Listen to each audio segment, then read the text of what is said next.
Allez, Bachavot.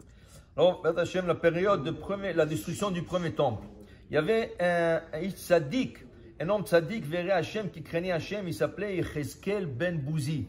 Yecheskel ben Bouzi, la Gemara dit qu'il était tellement un homme pur qu'il ne voulait jamais manger et à manger où il y a un doute. Ça veut dire que s'il y avait un doute sur du manger, il n'a jamais mangé. Surtout un béhéma. Quand ils égorgeaient un animal, et il y avait le moins de doute, ça veut dire qu'il fallait demander la question, est-ce que c'est cachère ou pas cachère? Dès qu'il y avait un doute sur un animal, il ne la mangeait pas. Okay? Et là, lo haya machnis ma'afchal safek be'achas le kashruto.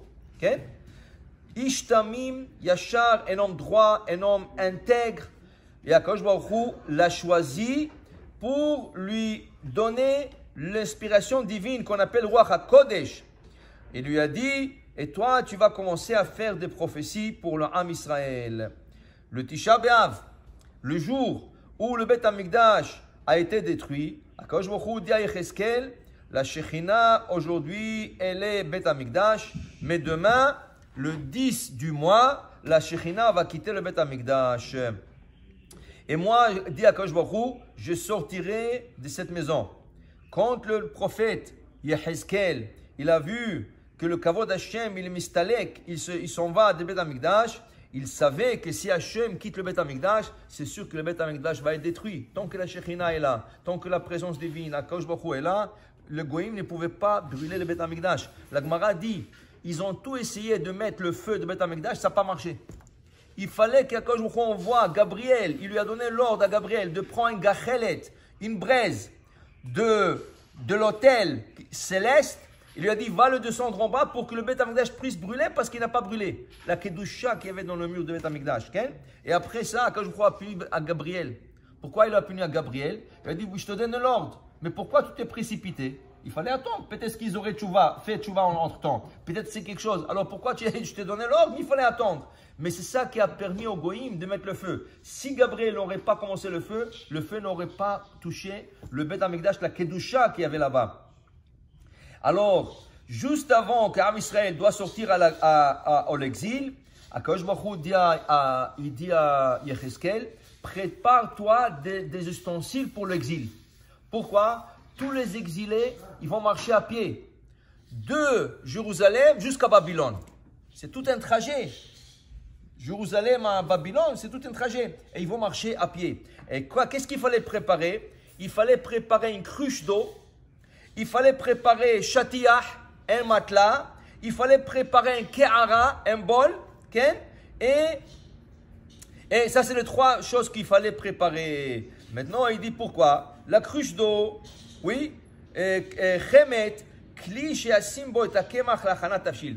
Il mettait dans la cruche, il mettait un peu de farine pour préparer en route, pour qu'il puisse préparer quelque chose à manger.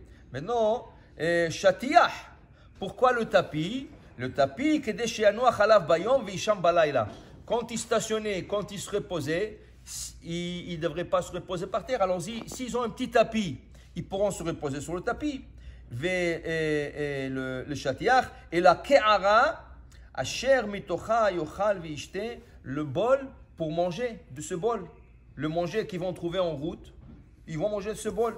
Maintenant, quand Yecheskel, il a montré ces ustensiles à Bnei Israël, il leur a dit, préparez-le, vous allez sortir en exil. Ils ne les croyaient pas. Alors, ils n'ont pas préparé les ustensiles. Qu'est-ce qui est arrivé? À la fin, Akadosh Baruch Hu les a exilés. Et là, ceux qui ont pu prendre un peu de farine avec eux, ils n'avaient pas d'ustensiles où préparer le pain, ou la farine, ou la semoule un peu. Qu'est-ce qu'ils faisaient? Ils creusaient dans la terre. Ils faisaient un trou dans la terre, ils mettaient de la farine, ils ajoutaient de l'eau, ils faisaient comme, je ne sais pas, une pâte, je ne sais pas qu'est-ce qu'ils faisaient. Le problème était, quand tu fais ça dans la terre, c'est plein de poussière, plein de terre. Quand ils mangeaient, quand ils mâchaient de la terre, avec la farine qu'ils ont préparée. Tandis qu'ils auraient écouté Yecheskel, et ils auraient préparé d'ustensiles, ils n'auraient pas à manger de la terre. Déjà, c'est difficile. Qu'est-ce qu'ils mangent? Mais au moins, pas manger de morceaux de terre. Yecheskel, oui, il avait beaucoup de la peine que Hachem l'a nommé Navi, oui, mais maintenant, il n'est plus en Navi en Israël. Ses prophéties ne vont pas être en Israël. Il a commencé en Israël, mais il est sorti tout de suite qu'il a été choisi. Tout de suite, il a été exilé avec tout le monde. Alors là, il va être sorti en galoute. Mais en galoute, en exil, il n'y a pas de prophétie. La prophétie peut résider qu'en Eretz Israël, l'endroit le plus saint au monde. Maintenant, Akadosh Baruch Hu a continué, il a continué à donner à Yehezkel les prophéties. La Gemara pose une question, comment ça se fait? Pourquoi il lui a fait cette exception? Dit la Gemara, d'abord, il a commencé en Israël. Il a commencé en Israël, il continue seulement. Deuxièmement, chaque fois qu'Hachem s'est montré à Yehezkel, c'était au bord de l'eau. Là où il y avait de l'eau. L'eau est impure. L'Eretz Ha'amim, le pays du monde, considéré impur pour la prophétie. Mais là, au bord de l'eau, l'eau purifie. Chaque fois qu'Hachem lui donne une prophétie, il est au bord d'un lac, d'un fleuve, okay, pour qu'il puisse faire ses prophéties. Maintenant, pour Yehezkel était quand même triste. Et pour lui un peu remonter la morale, Akadosh Baruch Hu a montré à Yehezkel Kol Pil'ei Ha'olam, tout le merveille du monde, tout ce qu'il y a comme les pyramides qui vont avec tout le merveille du monde. Akadosh Baruch Hu, il lui a montré à Yehezkel, Shiv'a medorim patach lefanav, il lui a ouvert 7 portes du ciel. Et me bereshit atmonim belev hayam agadol ra, il lui a montré même l'eau de Bereshit. Où est passé le premier eau? Ok, on a l'océan, mais la première eau qu'il y avait ici sur terre, vers Aretz, la terre est tohu bohu, et la terre, veroach elokim merachefet al penei hamayim, il y avait de l'eau. Où est passée cette eau? Oui, Akadosh Baruch Hu l'a concentrée dans l'océan, mais il y avait encore de l'eau de Bereshit.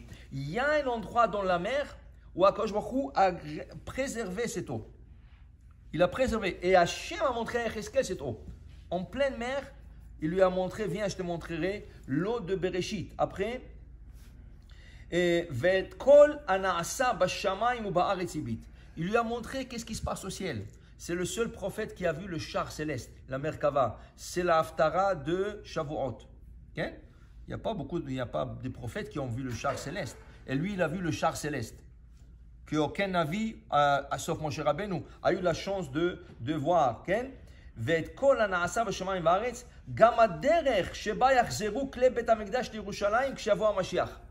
Il lui a montré même comment les ustensiles vont retourner de Rome en Israël. Ça veut dire qu'il lui a montré qu'il y aura un deuxième exil. Et les exilés et les ustensiles qui sont à Rome, ils vont retourner en Israël. Il lui a montré la route que les ustensiles vont retourner. Ve'ir'a lo Hashem har mitachat la nahar malemaim. Il lui a montré même qu'il y a une montagne sous un fleuve. Vraiment une montagne et par-dessus un fleuve. Il lui a montré qu'il y a dans le monde toute une montagne sous un fleuve. Okay? Et Misham yashuvu lemkomam. Et c'est de là-bas, par cette route, là où il y a cette montagne sous le fleuve, c'est de là-bas qu'ils vont retourner en Israël. Okay? Tous les exilés. Ve'ira lo et merkavto. Okay? Et il lui a montré Malachim, Amon et Ma'ala, il lui a montré des anges. Okay? Tout ça, il lui a montré parce que c'était un homme pieux, un homme tzaddik. De là, tu comprends l'importance de ne pas mettre n'importe quoi dans la bouche. Okay? De ne pas mettre n'importe quoi. Une fois, il y avait les élèves de Baal Shem Tov. Et ils sont arrivés avec le rabbi, le Baal Shem Tov, ils sont arrivés dans un motel. Oh! Alors, le propriétaire du motel était juif. Mais lui, il n'était pas là, c'était sa femme qui était là. Et il y avait un mendiant qui était allongé à côté de le cheminée du feu, là où ils faisaient le feu pour chauffer la maison. Donc, eux tout de suite, quand ils sont arrivés, ils ont appelé le Balat Habayit. Dis-nous, est-ce que tu manges kasher à 100%? Oui. Où tu achètes ton manger? Qui c'est que le shohet ici? Qui c'est qui vérifie le couteau? Comment tu prépares? Tu fais attention au lait, viande? Alors, le mendiant qui était là-bas, il leur a dit, vous faisiez tellement attention à qu'est-ce que vous mettez dans votre bouche, kol hakavod, mais est-ce que vous faites attention à qu'est-ce que vous sortez de votre bouche? Ça veut dire que ce n'est pas suffisant de faire attention à qu'est-ce qu'on rentre dans la bouche. Il faut faire attention à qu'est-ce qu'on sort de la bouche. On sait toute la Beth Amikdash charev parce que la shonara, les gens qui parlent la shonara, ça a causé la destruction du temple. C'est très important de faire attention à qu'est-ce qu'on rentre dans la bouche, qu'il n'y aura pas de doute. C'est pour ça que Yehezkel ben Bouzi, le Navi, il a eu la chance que la Shekhinah a résidé sur lui. Et il a eu tout ce vision et tout ce Akajourou qui lui a montré le pilier de monde. C'est extraordinaire. Mais aussi, il faut faire attention. Qu'est-ce que tu sors de la bouche? Le Baal Shem Tov leur a dit, vous savez qui était ce mendiant? C'était Eliyahu Hanavi. Wow. Ces mendiants-là qui étaient là-bas, il était là pour vous donner une leçon. Il faut faire attention. Qu'est-ce qu'on rentre dans la bouche et qu'est-ce qui sort de la bouche. Alors ça, c'était le prophète Yecheskel. Okay? Alors, ici, il continue à raconter tout ce que Hachem lui a montré au prophète Yecheskel. Mais nous, on va maintenant passer à un autre prophète Daniel. Mais c'est très intéressant. Le Rab Ben Ishraï, il rapporte que, vous savez que le prophète Yecheskel, il est enterré en Babylone. Il était enterré là-bas. Il n'est pas retourné en Israël. Il est enterré en route là-bas. Et là-bas, ils ont préparé comme une maison, un muselé, pour sa tombe et tout ça. Et les gens vont visiter. Le Rab Ben Ishraï ramène dans la Chot, il y a toujours la machloket, le tefilim de Rashi Rabbeinu Tam. Rashi dit de faire le tefilim d'une certaine manière. Rabbeinu Tam dit qu'il faut faire, ça veut dire qu'il faut poser les parachutes d'une autre manière. Qu'est-ce que veut dire? De notre tefilim de la tête, nous avons 4 compartiments. 1, 2, 3, 4. Maintenant, dans chaque compartiment, on met une paracha. Kadesh Likol Bechor, Vaya Keviacha. Rashi dit, il faut dire ici Shema Israël et ici Vaya Im Shamoa. Rabbeinu Tam, il reverse l'ordre un peu. Il est d'accord que Kadesh Likol Bechor est là, oui, Vaya Keviacha, mais Rabbeinu Tam, il veut que 2 Vaya soient collés un dans l'autre. Ça veut dire juste à poser, un à côté de l'autre. Alors ici, il dit Vaya Im Shamoa et Shema est à la fin, à l'extérieur. Et c'était toujours la machloket. Rabbeinu Tam disait à son grand-père, Rashi c'était son grand-père, Rabbeinu Tam c'était Rabbi Yaakov ben Meir, son père, c'est-à-dire sa mère c'était la fille de Rashi. Alors Rabbeinu Tam disait à Rashi, tu sais grand-père, toi tu n'as jamais fait la mitzvah de Tefilim. Quand tu vas monter après 120 ans dans le ciel, on va te dire que Tefilim était sepasoul mais de Oraita. Et Rashi disait à son petit-fils, non, c'est toi qui n'as jamais le tefilim et c'est toi qui vas avoir des problèmes après 120 ans qu'on va te dire que tu n'as jamais posé le tefilim. C'était toujours un comme ça. Ils étaient tous les deux ensemble dans la même ville. Il y en a qui suivaient Rashi, il y en a qui suivaient Rabbeinu Tam. Et la vérité, qu'est-ce qu'on doit faire? Alors, le Rab Ben Ishraï ramène, comment ça se fait que dans le monde, tout le monde suit aujourd'hui Rashi? Toujours, on a toujours suivi Rashi. Bon, ceux qui sont un peu à plus haut niveau, Hassid, ou ceux qui sont un peu plus pieux, ils s'achètent une deuxième paire de Rabbeinu Tam. Mais la majorité du monde, c'est Rashi. Pourquoi Rashi? Pourquoi pas Rabbeinu Tam? Comment ça se fait que tout le monde a suivi Rashi? C'est pas parce que Rashi était plus âgé ou quelque chose comme ça. Rabbeinu Tam, c'était toute une sommité. Dit le Rab Ben Ishraï, vous savez pourquoi? Parce qu'un jour, le muselé qu'il y avait sur la tombe de Yecheskel Hanavi est tombé. Tout est tombé, tout s'est écroulé. Et quand ils ont enlevé le débris, qu'est-ce qu'ils ont trouvé là-bas? Une paire de téfilim depuis Yecheskel Hanavi. Et quel était... Alors ils étaient intrigués. Oh, on va ouvrir le parachute et on va voir qu'est-ce qu'il y a dedans. Qu'est-ce qu'ils ont trouvé? Shitat Rashi. Comme Rashi. Comme Rashi. L'opinion de Rashi. Et depuis, alors ça c'est date depuis l'exil de Babylone. Alors ils ont dit, Rashi c'est le Ikar. Rabbeinu Tam, c'est une autre opinion, c'est la Humra. Alors, une fois, ils ont demandé au Gaon Vilna. Le Gaon Vilna, c'était un génie qui connaissait toute la Torah par cœur. Il a dit, pourquoi vous ne posez pas le film de Rabbeinu Tam? Alors, il leur a dit, écoutez, il y a 64 opinions différentes comment faire le tefilim. Wow. Il y a un qui dit que la taille du tefilim est comme ça. L'autre, il dit que la hauteur du tefilim est comme ça. L'autre, il dit qu'il faut coudre de telle manière. L'autre, il dit que les lanières devraient être... Il dit 64 opinions. Il dit, si je vais commencer avec un, je ne vais pas finir. Alors, je prends la base. La base, c'est Rashi, c'est point. Ni Rabbeinu Tam, ni Shimusha Rabba, parce qu'il y a une troisième paire de tefilim qui se met que à Mincha, Shimusha Rabba, que le Harizal a instauré. Oui, et il y a des opinions. Il y en a qui veulent maintenant qu'entre chaque compartiment, il y a une fil qui passe.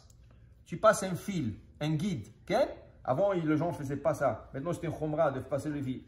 Il y a tellement 64 opinions. Dis-le quand on vient si je veux commencer où je vais terminer avec ça.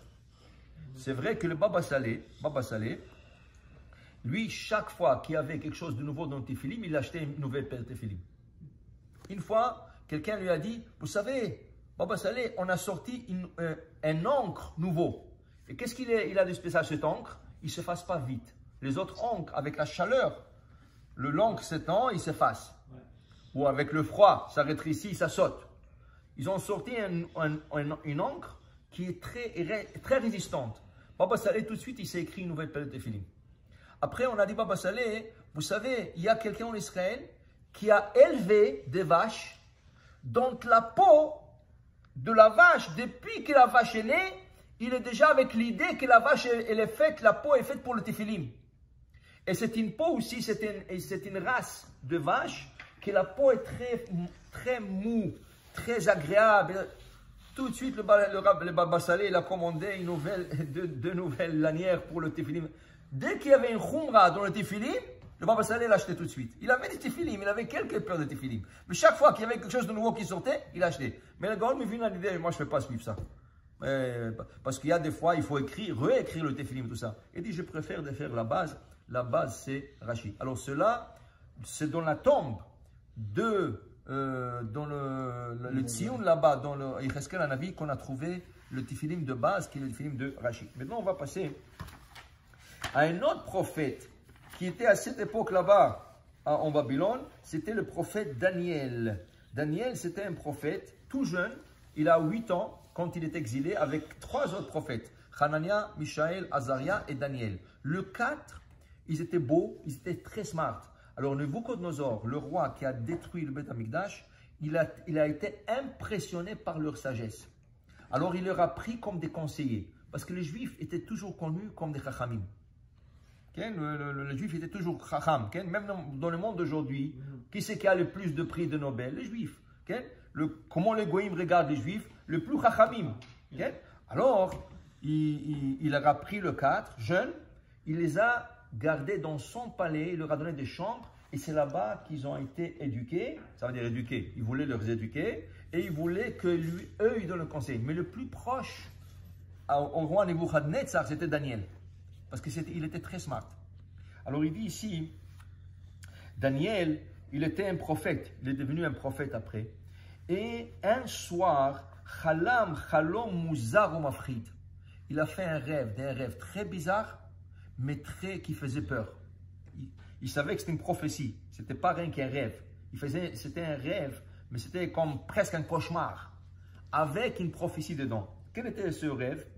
Il ra'a arba ruchot hashamayim ba'ot el hayam hagadol uma'alot misham arba chayot shunot zo mizo betsuratam godlam. Il a vu de 4 coins cardinaux comment on appelle ça, la mer est en train de sortir d'elle 4 animaux différents, une différente de l'autre et une qui faisait plus peur que l'autre. Il dit à Chaya Achat, la première qu'il a vue, Aya Kemare Arié. Il était comme un lion, mais il avait Kanfe Nesherla. Il avait des ailes d'aigle. Vous voyez, dans le cartoon des enfants, ils dessinent toujours un tigre avec tout cela, tout ce Hollywood, tout ce genre de Hollywood, ils étaient à l'Aïshiva. Ils apprennent de l'Aïshiva et après ils font des films avec ça. Il dit ça, c'est le rêve de Daniel. Un lion avec des ailes, des aigles. Kanfe Anashru Mimena. Et du coup, il voit dans le rêve que le zèle tombe de l'animal, Velev Adam Nitan là. Et il voit comme dans le rêve, on lui donne à cet animal un cœur d'homme. Comme si on lui transplantait un cœur d'un homme. Il dit ici, ça c'est la première. Mar'e Achaya Ashniya, il voit un deuxième animal, qui est Mar'e Dov, comme un ours. Ou Fiv, dans la bouche de l'ours, il y avait 3 tzlaot, il y avait 3 côtes. Le côte qu'on a ici, il y avait 3 dans la bouche de l'animal. La Chaya Shlishit, le troisième animal, Ayadmut Namer, c'était un tigre. Okay? Al-Gaba Arba Knafaim, 4 ailes, qui can fait off, comme un oiseau.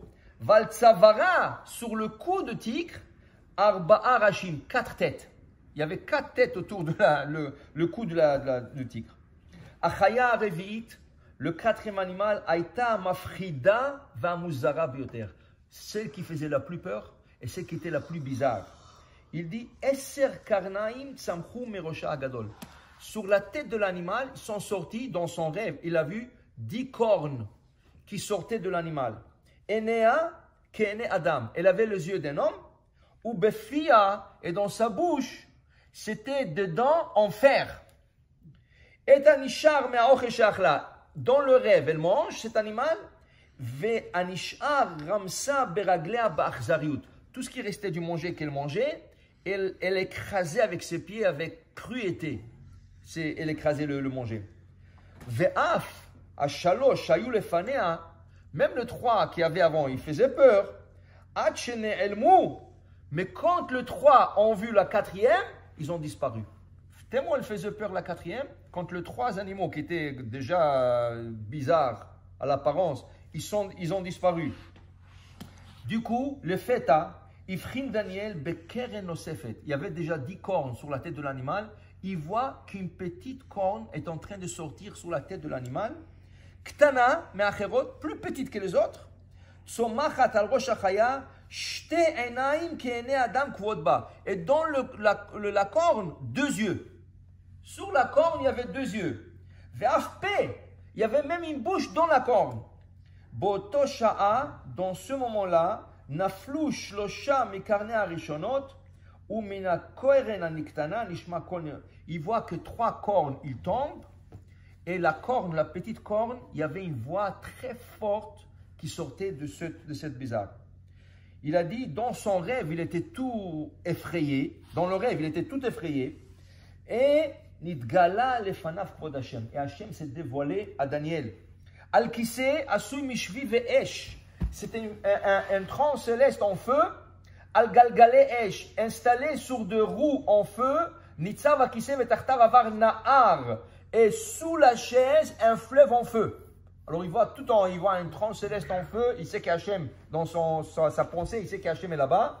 Il y a 2 roues en feu. Il y a un fleuve qui passe, de l'eau qui coule, mais l'eau sent du feu. Okay? Il dit ici, Elef, Alfe, Malachim, de milliers d'anges, Amdou, Saviv, qui s'est à Kavod, étaient autour de la chaise, Veshertu et Elohim, en train de louer l'Éternel. Quand on entendait la voix de l'animal, de la petite corne, avec la bouche qui parlait, le Ozne Akadosh Baruch Hu, Dan Otalamavet. Akadosh Baruch Hu a condamné l'animal à mort. Parce que normalement, devant Hachem, tu dois te taire. Et cet animal, quand même parlait devant Hachem, sans permission, tout de suite, Akadosh Baruch Hu a dit, il décrète un mort sur cet animal. Miyad, tout de suite, Mal'achav, le Mal'achim qui était autour, ils ont attrapé cet animal et ils ont brûlé complètement l'animal, qu'il ne restait rien d'elle. Et même les autres animaux qui sont sauvés, on leur a pris leur force. Et voilà, qu'est-ce qui arrive dans le rêve? Un homme sur 2 nuages qui vient et Akadosh Baruch Hu le fait régner sur tout le pays du monde et il lui promet d'être le roi sur tout le pays du monde. Daniel, il est effrayé de ce qu'il est en train de voir et il veut savoir à quoi font allusion les animaux, à quoi font allusion tout ce qu'il voit, qu'Akadosh Baruch Hu condamne l'animal, la pluie de la dernière, l'homme qui vient sur 2 nuages. Alors il dit ici, Akadosh Baruch Hu lui dit, les 4 animaux seront 4 exils, un exil qui va être plus dur que l'autre, le 4e exil dont nous sommes dedans, ça va être le plus difficile. Et il dit ici, la petite corne que tu as vue sur l'animal, ça va être le dernier roi qui va qui va combattre 3 autres rois, oui, qui sont assez forts. Et à la fin, ce roi qui va être orgueilleux va tomber parce qu'Hachem va le condamner à mort, parce qu'Hachem va le juger. Oui, et il dit ici, la fin de cette histoire, l'homme que tu as vu, ça va être le Mashiach. Ça va être le Mashiach qui va devenir le roi du monde entier. C'est pour ça qu'on dit Melech HaMashiach. Parce qu'il va être couronné par Hachem d'être le roi sur tout le goïm du monde. Alors il dit ici, Daniel, il n'arrêtait pas de pleurer Hachem et demander le kavod pour l'âme Israël, qu'Hachem se dévoile. Et Hachem dit, pourquoi tu pleures? Il dit, comment je pleurerai pas? La terre d'Israël, Eretz Israël est détruite. tout l'âme Israël est exilé. Alors un malach qui vient dans son autre rêve, il lui dit Altifke, ne pleure pas. Hachem m'a envoyé pour te montrer qu'est-ce qui va arriver au peuple d'Israël à la fin du temps. Okay? Il va lui montrer tous ceux qui vont faire mal à Israël et tous ceux qui vont passer de ce monde, oui, et tous ce roi qui vont être un roi de bonté, ça veut dire qu'ils vont bien accueillir le peuple d'Israël dans leur pays. Oui, et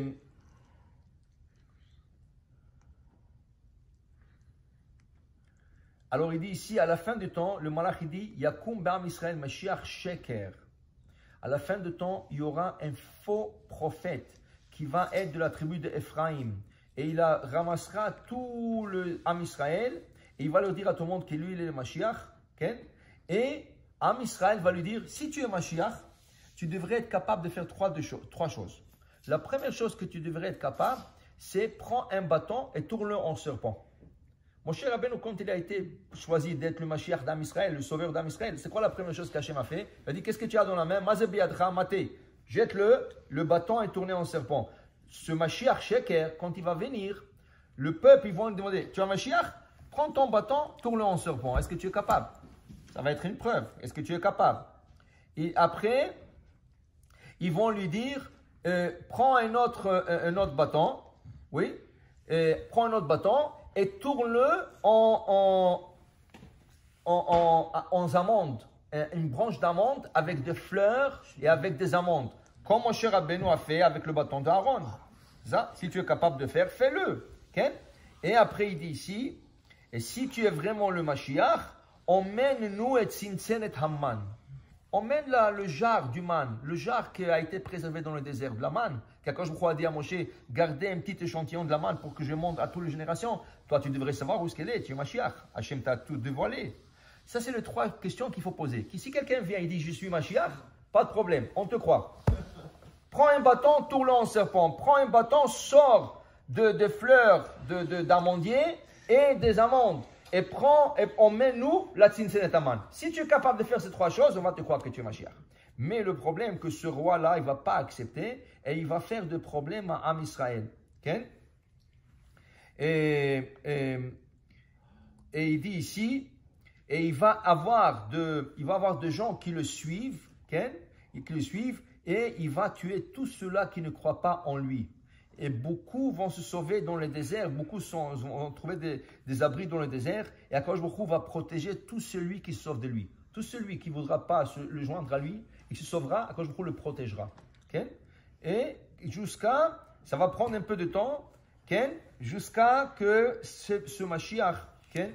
Il va être puni, et le vrai Mashiach va se dévoiler à Am Israël. Pour dire que à la fin du temps, malheureusement, il y aura beaucoup de messies, de faux messies. Okay? Et il dit ici, un de messie va être un messie Malchut arabe, depuis arabe. Okay? Il va être un de ce messie et ça va causer beaucoup de problèmes à Am Israël. Mais ils disent que la fin de temps, ça va être une guerre, pas nucléaire, pas chimique, ça va être une guerre de Emouna. Ceux qui vont rester à la fin de temps, c'est ceux qui ont eu la grande Emouna. Alors une fois, hein, il y avait un homme, un chassid, il a dit que lui, il a vu Rabbi Elimelech de Lizansk, Noam Elimelech, qui était un grand chassid. Noam Elimelech, c'était un des élèves de Baal Shem Tov, un des plus grands chassidim, lui et son frère, Rabbi Zouché, qui est à Napoli. Et ce chassid-là, il a vu, moi j'ai vu Rabbi Elimelech de Lizansk. Il lui a dit, est-ce que tu as jamais écouté un Dvar Torah de Rabbi Elimelech? Comment il a expliqué le concept de Chevle Mashiach? Pourquoi on appelle la dernière période du temps Chevle Mashiach, le corde de Mashiach? Alors il dit oui. Une fois à Seuda Shlishit, Rabbi Elimelech, il a expliqué qu'est-ce que c'est Chevle Mashiach. Pourquoi on appelle ça pas le temps de Mashiach? Pourquoi on appelle ça Chevle, le corde de Mashiach? Il dit à la fin du temps, sachez qu'il y aura comme une grande corde. Et tous les juifs vont attraper la corde. Et Akadosh Baruch Hu va venir, il va prendre le bout de la corde, il va commencer à la secouer. Il y en a qui vont dire, waouh, si Akadosh Baruch Hu la secoue, on n'a aucune chance, ils vont lâcher tout de suite la corde. Des autres qui vont essayer de résister un peu. Et au mieux, ils vont aussi désister. Ils vont dire non, on ne peut pas. C'est à cause beaucoup, ils sont en train de secouer. Rien que ceux qui vont essayer d'attraper le plus fort à cette corde vont rester. Il dit c'est ça la Emouna. Il y en a des gens, à la fin du temps, la Emouna va partir comme rien du tout. Des autres qui vont rester un peu avec leur Emouna, mais ils vont lâcher. Ceux qui ont la Emouna parfaite, c'est eux qui vont rester à la fin du temps. Pour dire que la dernière guerre de Gog et Magog et tout ça qu'on dit, la pire de guerre, ce n'est pas Gog et Magog. La pire de guerre, c'est la guerre de Emouna, à savoir combien on est attaché à Kosh Baruch Hu jusqu'à la dernière minute, jusqu'il dévoile. Et il dit, voilà, Mashiach est là, Beth Amikdash, je le vois descendre, et Bat Hashem, vous savez, tous les exils vont retourner. Mais pour ça, il faut se bâtir une émouna très fort dans nos cœurs, dans nos âmes. Bat Hashem, et espérons que ça va être Bimera, Be'amenu, Amen, Amen.